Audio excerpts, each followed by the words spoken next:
In this video, we will learn about few basic things that are very important for a programmer to know these things. So for a beginner, this is very much important. And if you are already familiar with this, then you can skip this section and you can start with the next section. So the things that I am going to discuss here is what are programming paradigms, means programming styles. We will learn about this. Then what is an algorithm and pseudocode. Next is flowchart. Then steps for program development. Under this, I'll be discussing about linker and loader also. So in this section, these topics will be covered in different videos. So in this video, let us talk about programming paradigms. Let us talk about programming paradigm. Programming paradigm means the style of programming. Right from the beginning of computer sciences, that is from the beginning of programming languages, high-level languages, there are various styles adopted. Based on the development and the new trends have been adopted in programming styles. So few of them I am discussing here that is helpful for us to understand the programming approach of C++. Let us understand this.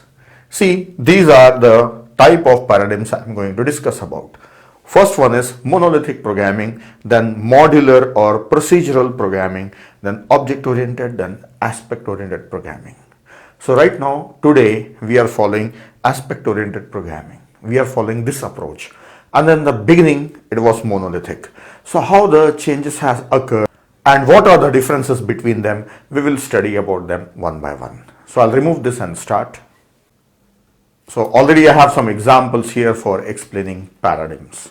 Let us start and pick up one by one and study them. First one is monolithic programming. This means the entire program code, source code, will be a single piece, single file or single body.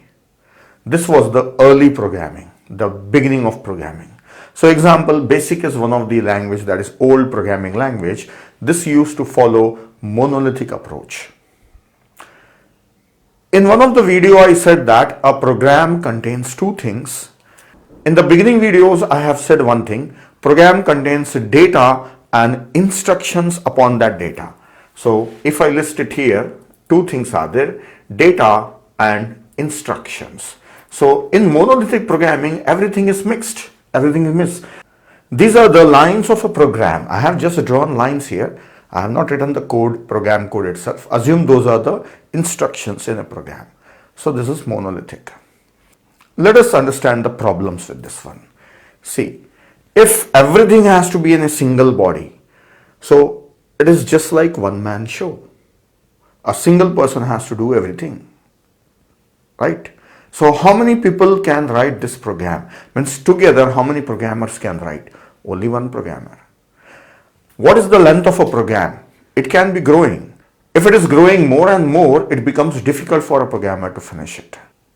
If it is very lengthy, then it may take weeks or months of time for development. And if there is a single error in one line, then the whole program is useless. So if you remove that line, then the program is correct. So that's how the dependency is. It cannot be broken down into pieces, so it cannot be done as a teamwork, so only one programmer has to do it. So it is just like a painting. Only one painter can paint it, right? So multiple painters or team of painters will not make a painting. So that's why programming was thought as an artwork in the beginning. So the reason the style of programming was monolithic. So everything is a single block or a single piece.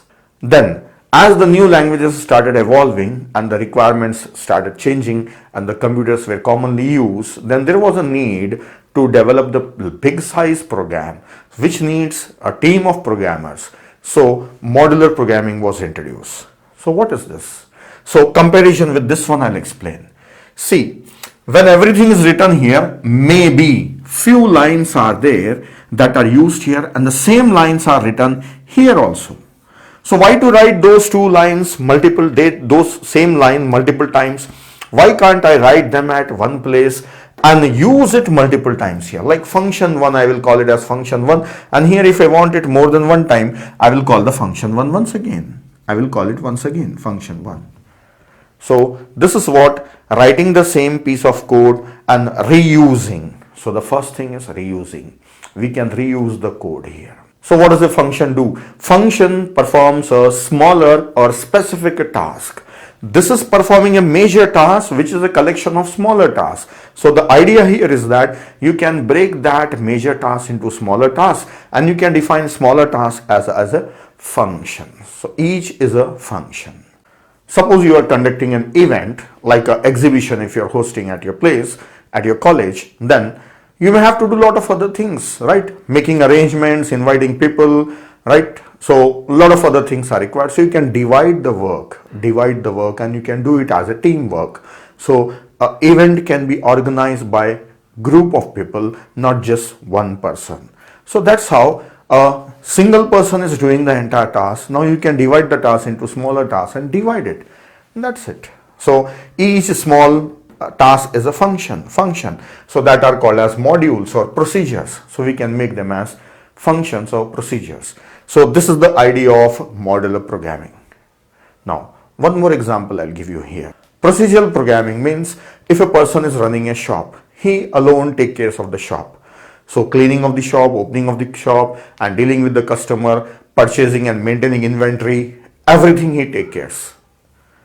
Right? So single person handling the complete business. So it is possible for a small business. Now here a bigger business. So bigger business required manager and workers. So let us say function is a worker, another function, another worker, and so on. Now he is manager. He knows who should do which job and he will use them here. Manager doesn't do anything by himself. He will make use of the people, right? People know how to do the work. So functions will perform the task and the main function will organize all those functions together and uses those functions to perform a bigger task. So manager in a business. So when the business is bigger, you need a team of workers and a manager. So this is the change in the approach, right? Now what are the benefits? Benefit is once you write the function, you use it in your program, this program, or also you can use it in other program, and even you can share it with other programmers in other projects. So reusability of code. Once a function is written, it can be used a number of times. Second benefit, a team of programmers can develop it. Suppose 5 programmers, each will be developing one function, and one of the programmer will make a main function. So all the functions, if you have some 50 functions, 10 functions can be given to the programmers, and one of the programmer can integrate all of them. So a team of programmer can work, functions can be developed individually. That is the benefit. So this has increased the development of programs or softwares, this procedural programming. And the language which became very famous in procedural modular programming is C language. Then next, this is the same example. Just a little bit more information is there. Let us see this. See here, functions are set of instructions for performing a specific task. This is for performing a specific task, performing operations and completing a task. Operations on what? Data. Where is data? Data is organized here in the form of a structure. In C language, we can define structures where we can group the related data together. So this is the data and these are the functions. And if you observe, these functions are meant for that data only. They are meant for this data only, right? So main function is having data and the functions that are acting upon as data. So this is the finer method of writing C language programs, where structures and the functions. This is the same thing only, modular programming. Now next is object-oriented programming. Let us come to this. So from here I can explain you that. This is the data. These are the functions meant for this data. So what they are doing outside, why don't you include them inside this one only? So yes, if you see here, classes. Class contains data and the functions upon that data. Everything is inside the class. This is a complete class. This is a class. Everything is inside the class. So this is a new approach. So the modular programming was having data separate, function separate. And in object orientation, we say that you keep the data and the functions related to that data, you keep them together only and define it as a class. So This approach is object oriented, and we can create the object of that class and we can call the function. This is what used in C++ and Java and other languages. So this is the latest method, and this is the present method that we are following, that is object orientation, right? This is what we are going to learn. Let us understand the benefits of this one. See, if a programmer is developing something, he can develop a class. So that class contains data and the operations all together. So the entire complexity is within the class only. So one programmer will deal with that complete complexity. So this work was distributed at a smaller level. This work is distributed at a major level. This was reusable, function was reusable. This is class is reusable. The data and the functions together are reusable. That is the benefit. So this is little higher level of abstraction. Now one last point. What is the difference between these paradigms? If you observe, what we want to do remains the same.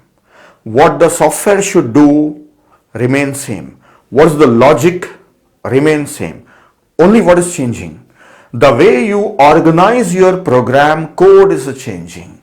This is everything was at same place. This is divided into function. This is divided into date, structure and function. This is in the form of classes. So if you see the differences, suppose a person is running a hotel that is giving or serving food to the people, hotel. Now one person is making everything. It's a hotel only.